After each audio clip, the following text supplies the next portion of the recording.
Good afternoon. I hope that's not too loud. My name is Chris Mooney. I'm the director of the Institute of Government and Public Affairs at the University of Illinois. And on behalf of the University of Illinois, I'd like to welcome you today to the presentation of the Paul H. Douglas Award for Ethics in Government. As we begin today, first of all, I want to extend my sincere appreciation to Illinois Senior Senator Richard Durbin. He's our host today for this event in the building named for another very significant Illinoisan, Everett McKinley Dirksen. Senator, it's truly our pleasure and honor to be here today with you. The Institute of Government and Public Affairs at the University of Illinois is the public policy think tank for the university with a focus on the state of Illinois. We bring the resources of the university to bear on the public problems of the state. Our multidisciplinary faculty and staff come from all three campuses, Chicago, Springfield, and Urbana-Champaign. And our mission is to improve public policy and governance in Illinois by producing cutting-edge research and analysis on policy issues, engaging the public in conversation about those issues, and ensuring that those who make policy decisions have the best information at hand to do so. Now, we at IGPA are privileged to be the stewards for the Douglas Award for Ethics in Government, which honors a great American who adopted Illinois as his home. Paul Douglas's legacy is, simply put, public service at its best: devotion to duty, honor to the profession, and commitment to the highest ideals of fairness. We are proud to have been the home of the Douglas Award since its inception in 1992. Today, we are also very pleased to present the Douglas Medallion to retired Associate Supreme Court Justice John Paul Stevens. He becomes the second former Supreme Court Justice to have been honored with this award, joining Sandra Day O'Connor, who was a Douglas awardee in 2008. The Douglas Award is given to an elected or career government official, former official, or private citizen who has contributed significantly to the understanding of ethical behavior and fairness in government. The recipient is selected by a group of nationally known figures from the public and private sectors as well as from academia. Nominations are sought from leaders in government, business, higher education, and the nonprofit sector across the country. Members of Paul Douglas's family are very important to us, and we're gratified that many of them have been able to join us here today. These include Senator Douglas's daughter, Jean Taft Douglas Bandler, and her husband, Ned Bandler, and some of the senator's grandchildren and great-grandchildren, including James, John, and Gail Bandler, Christine Douglas Tansey, Philip Douglas, Kate Douglas Torrey, and Nicholas Torrey, from whom we will hear in a few minutes. Also here joining us today from the University of Illinois are President Robert Easter and Vice President for Academic Affairs Christophe Pierre, Vice President for Research Larry Shook, and Phyllis Wise, who's the Vice President and Chancellor for the Urbana-Champaign campus. We are also happy to have with us the Director of Federal Relations, John Pyatt, Director of Governmental Relations, Cappy Lang, and several members of the U of I's DC Alumni Club. So thanks to you all for joining us today. Senator Richard Durbin is a great friend of the University of Illinois and to this award. He worked as a junior staffer for Senator Douglas before beginning his own distinguished political career. And after 7 terms in the U.S. House from Central Illinois, he was elected in 1996 to the very same Senate seat once held by his mentor. And in doing so, he succeeded the late Paul Simon, who also received this award back in 1999. So please join me in welcoming Senator Richard Durbin.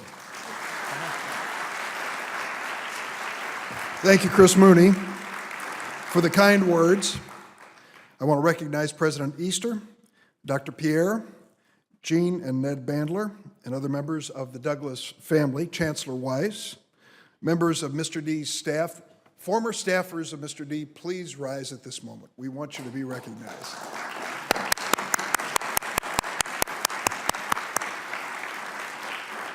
Our other special guest, Supreme Court Justice Breyer, you're welcome to cross the street anytime. We love to have you back in this building where you spent a number of years. Former Transportation Secretary Ray LaHood, Ray, honored to have you here. Former Assistant Secretary of the Army, Tom Lamont, we're glad that you're with us as well. Congressman Aaron Schock, thank you for coming across the rotunda, braving it over here on the Democratic side. And I have Judge David Tatel, is that correct? See here? Thank you for joining us from the U.S. Court of Appeals for the District of Columbia. Deputy Secretary of Labor Chris Liu, I believe, is part of our audience, and I think former Congressman Bruce Morrison may be here too. They're on the list of people to be acknowledged. I also want to thank someone who's not here, Mr. Justice, Richard Stevens, for suggesting to his younger brother that he might want to consider a career in law rather than English. It was a good advice. Most of all, I'm honored to acknowledge you as the recipient of this year's well-deserved Senator Paul H. Douglas Ethics in Government Award. This is this is the week for honoring people named John Paul. It started on Sunday in Rome. It continues on Tuesday in Washington. I went and looked back at the transcript of your confirmation hearing. You were confirmed by the Senate 98-0, which is incredible. But during the course of that hearing, Senator James Eastland of Mississippi raised a very important issue. And I want to quote him. He said, "Judge Stevens, there have been 2 field investigations of you by the FBI, and from what other information I get, you're a very fine lawyer, a man of high morals.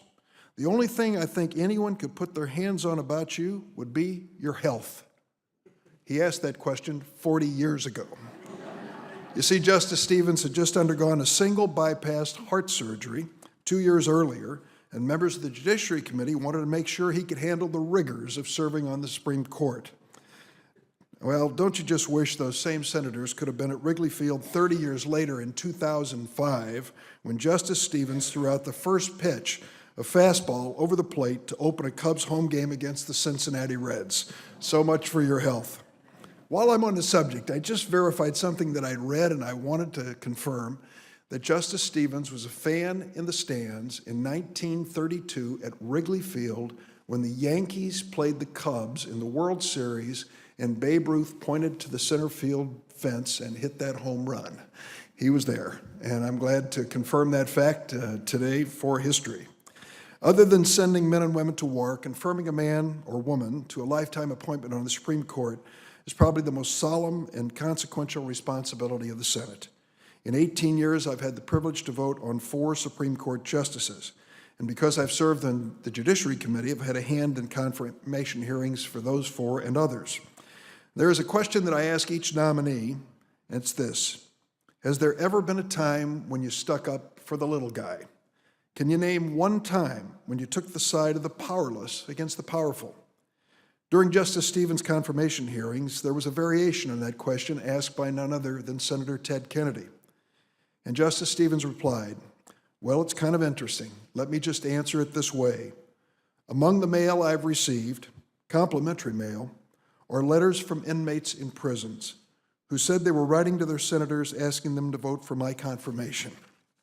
It was a telling insight into Justice Stevens' deep belief that government has a duty to be impartial to every person and that every person deserves fair treatment. Paul Douglas, as we know, was an adopted son of Chicago who grew up in the backwoods. Congressman Inyard, welcome. Paul Douglas grew up in the backwoods of Maine. John Paul Stevens, a native son of Chicago, a member of a prominent Chicago family. He grew up in and around the family's hotel, the famous Stevens Hotel, which was then the largest hotel in the world. We know it today as the Hilton. As a boy, Justice Stevens met some famous guests at the family hotel, including Charles Lindbergh, who gave him a dove, and Amelia Earhart, who asked if he wasn't up a little late for a school night. In more important ways, Paul Douglas and John Paul Stevens are alike. To begin with, Senator Douglas loved, and Justice Stevens loves, the Chicago Cubs. To half of Chicago, that is a defining quality. Both Senator Douglas and Justice Stevens were decorated war heroes in World War II, Senator Douglas enlisting in the Marines at the age of 50, completing training at Parris Island, fought in some of the fiercest battles in the Pacific, and lost the use of his left arm in battle. Justice Stevens awarded the Bronze Star for serving on the code-breaking team, whose work led to the downing of the plane that carried the man who attacked Pearl Harbor. Early in their public careers, both men dared to take on corruption in high places as well. Douglas started his career as a reformist, on the Chicago City Council. In 1969, it was Justice Stevens, then an antitrust lawyer, who was appointed to investigate a political scandal on the Illinois Supreme Court, vigorously prosecuting 3 sitting justices on the court, forcing them from office. Like Paul Douglas, Justice John Paul Stevens is a public servant of unquestioned integrity. It was his obvious integrity that convinced President Gerald Ford to nominate him, then a federal judge on the Seventh Circuit Court of Appeals, to the Supreme Court in 1975. In the wake of the Watergate scandal, President Ford wanted a nominee beyond reproach, with no political agenda. So President Ford rejected the advice of several senators and chose instead what he said was the finest legal mind I could find. The Senate, as I mentioned, enthusiastically agreed by a vote of 98-0. He is the second oldest and third longest serving justice in the history of the United States. But it is the quality of his service, not its length, that most distinguishes John Paul Stevens on the United States Supreme Court. Justice Stevens approaches disputes fairly, squarely, and succinctly. He's taken great pains to understand all sides of a case and to give all sides a fair hearing. Like Senator Douglas, he's rejected the easy path of ideology. He believes that learning on the job is essential to judging, to use his words, and he's been willing to change his position when facts warranted. He authored majority opinions in some of the most important Supreme Court decisions in recent time. 2 examples of many. In 2003, Justice Stevens and an earlier Douglas Award recipient, Justice Sandra Day O'Connor, co-wrote a 5-4 opinion upholding McCain-Feingold campaign finance reform. In 2004, Justice Stevens wrote the majority opinion, in which the court, by a vote of 6-3, rejected the Bush administration view that prisoners at Guantanamo could be held beyond the reach of the law with no access to the federal courts. As much as he preferred to write or assigned others to write majority opinions, he was also brilliant in dissent. In his dissent in Bush versus Gore in 2000, which effectively ended the recount of votes ordered by Florida judges and decided the election, Justice Stevens wrote, and I quote, and this has been oft-quoted, "Time will one day heal the wound to that confidence that will be inflicted by today's decision. One thing, however, is certain. Although we may never know with complete certainty the identity of the winners of this year's presidential election, the identity of the loser is perfectly clear. It is the nation's confidence in the judge as an impartial guardian of the rule of law." In his lengthy dissent in Citizens United, Justice Stevens rejected the radical notion that corporations have essentially the same rights as individuals and should be allowed to spend potentially unlimited amounts on elections. He wrote, and I quote, "At bottom, the court's opinion is thus a rejection of the common sense of the American people, who have recognized a need to prevent corporations from undermining self-government since the founding, and who have fought against the distinctive, corrupting potential of corporate electioneering since the days of Theodore Roosevelt. It is a strange time to repudiate that common sense." One can hear the echoes of Paul Douglas's speech at Harvard University in 1951, when he called for higher ethical standards in government, and he said, "One does not have to be a psychic to smell the odor of evil which has pervaded the Washington hotel lobbies during the last 6 years." Though he was often called the leader of the court's liberals in later years, Justice Stevens has rejected that idea. He is, as he's always been, a court conservative, which is to say that he respects court precedent and rejects judicial overreach. In 2005, a year before his death, President Ford wrote in a tribute to Justice Stevens, and I quote, "I endorse his constitutional views on the secular character of the Establishment Clause and the Free Exercise Clause, on securing procedural safeguards in criminal cases, and on the Constitution's broad grant of regulatory authority to Congress." President Ford went on to say, "I'm prepared to allow history's judgment of my term in office to rest, if necessary exclusively, on my nomination 30 years ago of John Paul Stevens to the U.S. Supreme Court." Anyone who had hoped that Justice Stevens might slip quietly into retirement must be disappointed. He continues to speak and write forcefully, eloquently on major issues. Last week, he made news again, calling for the decriminalization of marijuana. Tomorrow, he testifies before the Senate Rules Committee on the dangers of dark money in politics. The hearing marks the first time Congress has examined campaign finance since the Supreme Court decision earlier this month in McCutcheon, a decision Justice Stevens has called grossly incorrect. Instead of writing court opinions, Justice Stevens is now writing books. He's written 2 so far in retirement: 5 Justices, a Supreme Court memoir, and 6 amendments, how and why we should change the Constitution. The latter work includes chapters on campaign finance, gun regulation, the death penalty, political gerrymandering, and states' rights.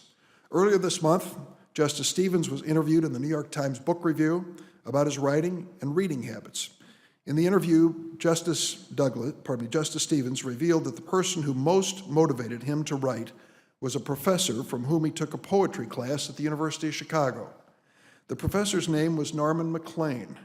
If it rings a bell, it's because he was the man who authored A River Runs Through It and Other Stories, which led to a movie with Robert Redford, which some of us have seen. He was such a rigorous professor, he was known at the University of Chicago as Stormin' Norman. Looking at the life's work of John Paul Stevens, it's clear that a river runs through his life as well. The currents in that river include a reverence for American democracy and the Constitution, compassion and respect for the individual, and a painstaking commitment to decide each case on its merits rather than relying on easy answers suggested by ideology. This John Paul may not be a saint, but he's a good and courageous man whose strong heart is matched by a brilliant mind, ceaseless curiosity, and a fierce commitment to justice. Justice Stevens, thank you for your service. Congratulations on receiving the Paul Douglas Ethics in Government Award.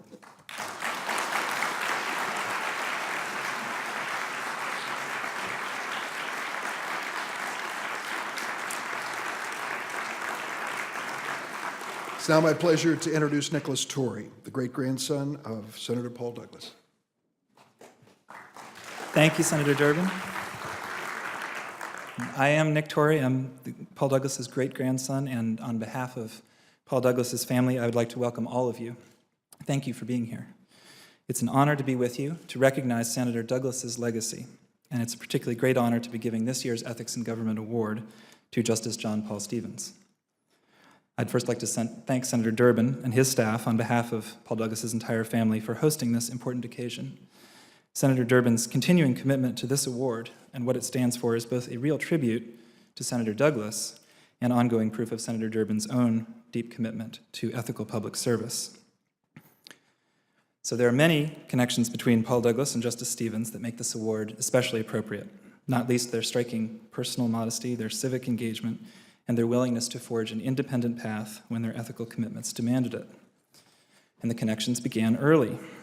Paul Douglas actually taught the young Justice Stevens when he was an undergraduate at the University of Chicago, and, while almost 30 years apart in age, both men served in World War II as officers in the Pacific, where both were awarded Bronze Stars for their service.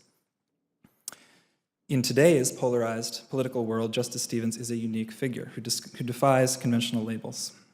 He's a hero to many liberals, and at the same time, his service on the court was so greatly admired by President Ford that in 2005, Mr. Ford wrote the lines that Senator Durbin read to us, and I'm going to read them again because they are so extraordinary.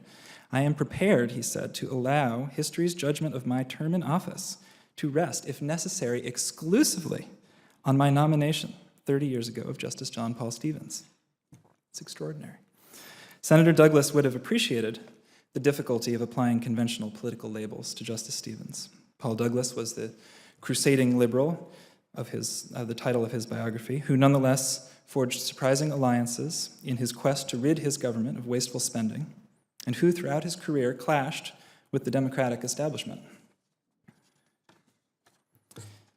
And partisan labels really are beside the point when we look at some of the important issues that Justice Stevens has tackled on the court. First, he has fought discrimination throughout his career, championing diversity in higher education, and in particular, he has been an unwavering opponent of discrimination against gays and lesbians. He's described the fight against discrimination as, quote, replacing prejudice with principle, which could have been the credo of Paul Douglas as well. Second, Justice Stevens has ensured no president is above the law, regardless of party. He wrote the opinion allowing an investigation of President Clinton to go forward. He wrote key opinions ruling against the Bush administration's attempts to create a jurisdictional black hole at Guantanamo. Justice Stevens has been described as the court's most outspoken defender of the need for judicial oversight of executive power. Third, Justice Stevens has promoted open and accountable government. He has advocated for speech protections to allow government employees to speak out against government waste and abuse when they encounter it on the job, an issue that was back before the court just yesterday. And he has opposed loopholes in the Freedom of Information Act that keep important public records out of the hands of citizens and journalists seeking to hold our government accountable. Fourth, Justice Stevens has been a strong voice for the environmental protections that Congress created, and he has refused to let agencies off the hook in implementing those commitments. For example, he wrote the court's majority opinion holding that the EPA has the authority to regulate greenhouse gas emissions. In so doing, Justice Stevens reached back to Oliver Wendell Holmes to articulate a state's unique interest in protecting all the earth and air within its domain. That emphasis on the importance of place would have resonated with my great-grandfather, who famously and successfully led the fight to save the Indiana dunes. Fifth, Justice Stevens has been a champion of campaign finance reform. Senator Douglas observed of one particularly expensive campaign at the time, "Few large benefactors give without expectation of a later harvest." And recognizing the threat of a government bought and paid for by a few, Justice Stevens has consistently advocated reasonable restrictions on money in politics, particularly corporate money, and his dissent in the Citizens United case laid bare both the court's overreach and just how corrosive its holding would be. All of these issues, limitations on executive power, a fierce opposition to discrimination, a commitment to open government, strong protections for our lands and waters, and a rejection of the corrupting influence of money in politics, were also central to Senator Douglas's work and personal commitments. But Justice Stevens's approach to these issues, I think, also brings out a deeper connection. The quality of Justice Stevens's work that, in my view, makes this award particularly fitting is his role as the conscience of his institution, the Supreme Court, just as Senator Douglas was known as the conscience of the Senate. For example, when the Supreme Court entangled itself in the business of electoral politics in Bush v. Gore and Citizens United, as Senator Durbin has reminded us, it was Justice Stevens who authored the key dissents that took the court to task for overstepping the bounds of its proper role in our government. Justice Stevens pointed out that by injecting the court into partisan politics or using the controversy before it as a pretext to undo settled precedents, the court risks weakening itself as an institution and diminishing its legitimacy in the public eye. To serve as that conscience of an institution, and to do so in the minority or even alone, is a role my great-grandfather well understood. As his biographer described, it was Senator Douglas's lonely, frustrating crusade for civil rights throughout the 1950s, keeping the issue on the Senate's legislative docket year after year, that eventually paved the way for the 1964 Civil Rights Act. Standing up for principles that are unpopular requires taking the long view and articulating those values that should define the institution, but that are so often drowned out in the tumult of American politics and law. But as Senator Douglas so courageously demonstrated, and as Justice Stevens is still very busy showing us today, such deeply felt ethical commitments cannot be set aside, apparently not even in retirement. Senator Douglas continued the fight to achieve his goals and reform the Senate even after he left office. Justice Stevens has done the same for his former institution, emerging in his so-called retirement as an insightful commentator on the court and a proponent of its reform. It's inspiring to see such unflagging commitment to public service and such a keen sense of the responsibilities that come with that service. Justice Stevens, thank you for your work, which continues today, and congratulations. We are so pleased to recognize you with the Paul Douglas Ethics in Government Award.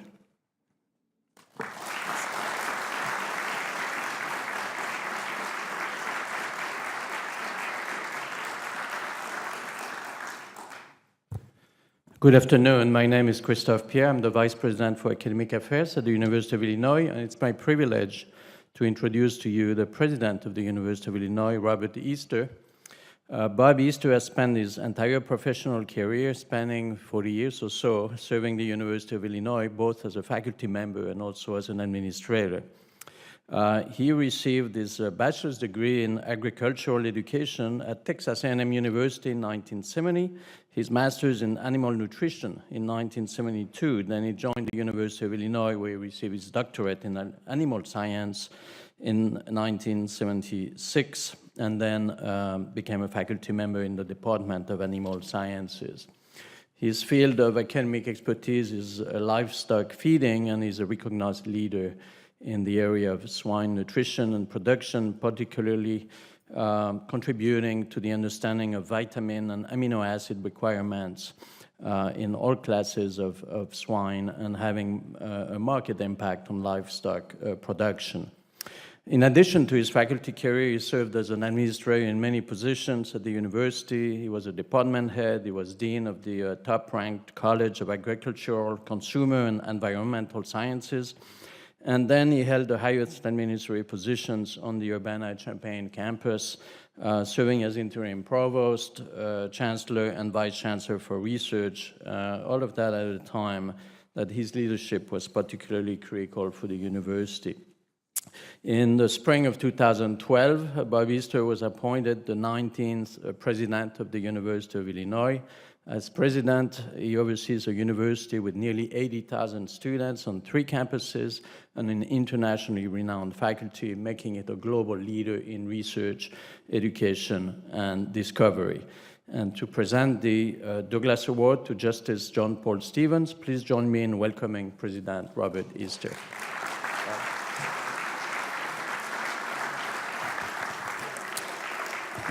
Thank you, Vice President Pierre. You're always overly kind in your introductions. And thank each of you for joining us today for this very important occasion.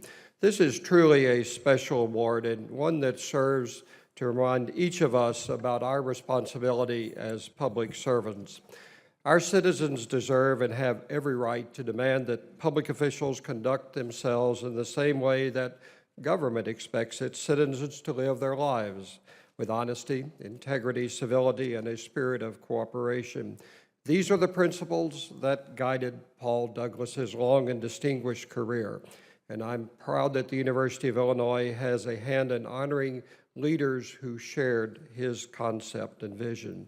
My thanks, first of all, to the Douglas family for making the university a partner in this annual award, and to you especially, Nick, today, for your role in joining us and helping to celebrate not only your great-grandfather and his contributions, but also this year's honoree. And I'm also grateful to Chris Mooney, Vice President Pierre, the team at the Institute in Government and Public Affairs for stewarding the award each year. And Senator Durbin, thank you so much for coming. You're always willing to present in this, and the personal touch that you bring to the presentations really adds greatly to the award. So thank you for taking time to be with us today. And I have to say this, thanks for your support of the University of Illinois. You're always there in our corner, and we very much appreciate this.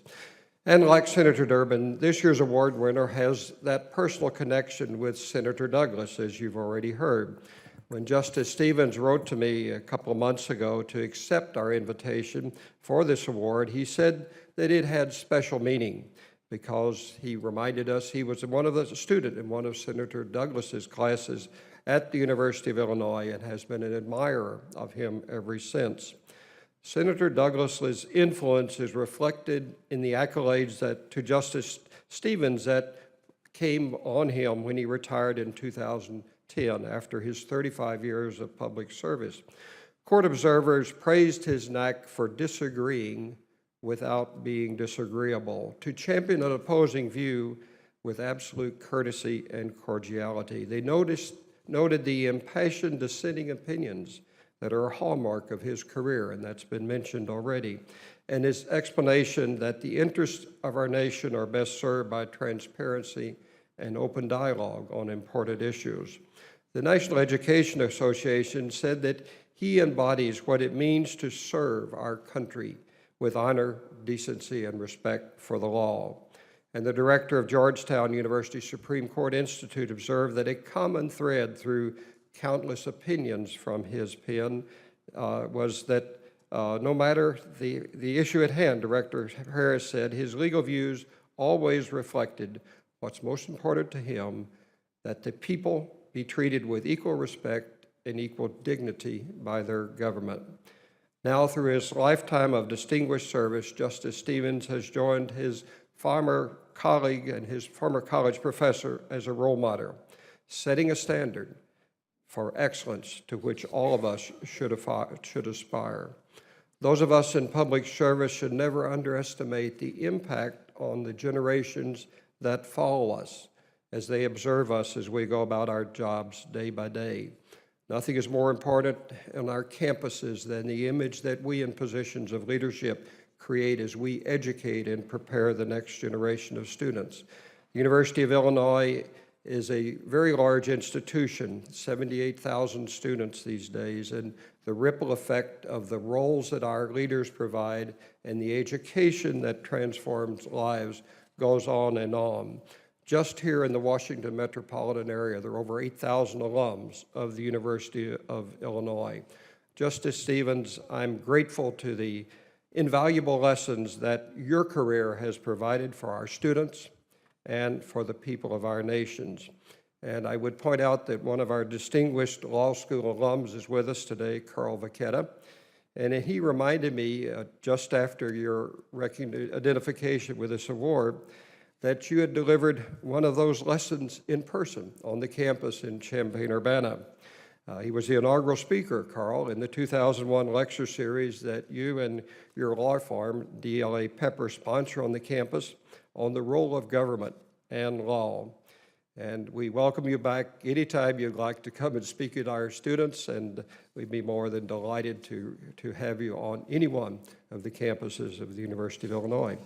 Now I'd like Nick, if you would come forward, Senator Durbin, if you would join me, Vice President Pierre, and Director Mooney, Dr. Mooney, and we'll invite Justice Stevens to come forward and we'll present you with the award.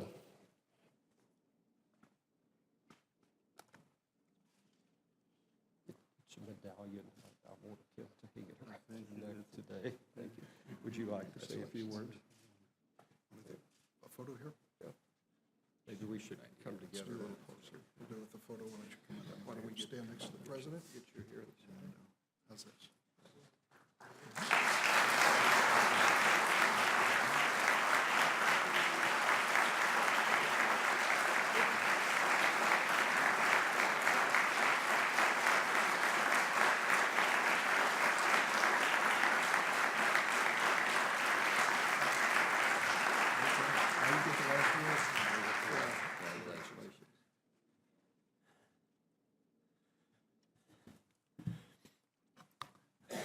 Well, thank you very much for a very moving occasion. I did not expect so many nice things to be said. I think I should begin by acknowledging that at my age, I don't always hear very well. And when I go to occasions like this, I often sit in the audience, and the person introducing me, if I happen to be the speaker, will sometimes say something about my background. And one of the problems is I never seem to hear what they have to say, and I sort of wish I had. And I want to tell you that it was a much nicer occasion when I could hear Senator Durbin and Senator Douglas's great-grandson say the nice things they had to say about me. It made it much more enjoyable than sitting out in the back room wondering what really is going on. and so I was able to hear everything. And I've thought a good deal since I received the invitation to come here today about the time when I was a student at the University of Chicago. I was in the class of 1941, and I was one of the I had one course from Paul Douglas, and he was a fine teacher, as everybody knows. But my memories of him are not so much as an academic as they were of a person who was engaged in public affairs. Because when he was on campus, he was active municipal matters and debates and public matters in general, and he was well known for that part of his career. And it was consistent with that general public interest in public work that during the war he insisted on participating because he believed in the importance of the issue that was at stake in the fate of the world at the time. And he not only supported the war, but he personally participated in a way that made him a hero to hundreds and hundreds of people before he became famous as a United States Senator and for his work in federal government later on. But he wasn't just somebody who got a medal because somebody liked him or something like that. He actually was a hero in very intense combat in the Pacific as a Marine, and that, of course, was all to his benefit later on. But he's a man that his contemporaries particularly admired, and his role in government was as a person. He was a Democrat, of course. He's a member of a party and an effective politician. But I think he had more a sense of the duty of public servants to respect to serve impartially, a duty to serve the public generally rather than particularly a particular partisan interest. I want to digress before I forget one thing, because I do have to say something about the event that makes me perhaps better known in the world than most of my contemporaries. You mentioned the time Babe Ruth called a shot. Well, I've got to tell you one aspect of that event. I was sitting behind third base with my dad, and he did point at the bleachers after a colloquy with Guy Bush, who was, many of you will know, was a Cub pitcher, although he's not the pitcher on the mound that day. But after he pointed to center field, he hit the ball over the scoreboard. And I told this story to a judicial conference in Columbus, Ohio, a few years ago. And after the event, a young bankruptcy judge came up to me and said he didn't want to embarrass me, but his father had been in the bleachers that day, and that one of the major events, major tokens that the family was proud of, is he had saved the ball that landed right next to him in the bleachers, and he had as one of the family treasures. And he said, of course, he didn't hit it over the scoreboard, he hit it into the left field bleachers, which sort of made me question the reliability of my memory. But when I came back to Washington after that conference, I asked one of my law clerks to make a study of this very important legal issue. And I was advised correctly that Babe Ruth hit 2 home runs that day. And so one of them went to left field, the first one, the second one went as I remembered. The second home run is the more famous. But that vindicated my confidence in my memory, despite being seriously challenged. But the other thing I wanted to say more directly about Senator Douglas is, I've written a book recently that you mentioned, and one of the matters I discuss in the book is the subject of gerrymandering, which I think is an indefensible political gerrymandering. It's just as indefensible as racial gerrymandering. It could be corrected, it seems to me, quite easily if there was a will to do what should be done. And I've asked myself, well, I wonder if Paul Douglas would support my proposed amendment. And the more I think about it, the more I heard today is I don't think there's any doubt in the world that he would be on the team that I advocate. So anyway, let me just thank you all for a very moving occasion. I've enjoyed it immensely, and I certainly am going to treasure this award. Thank you, guys.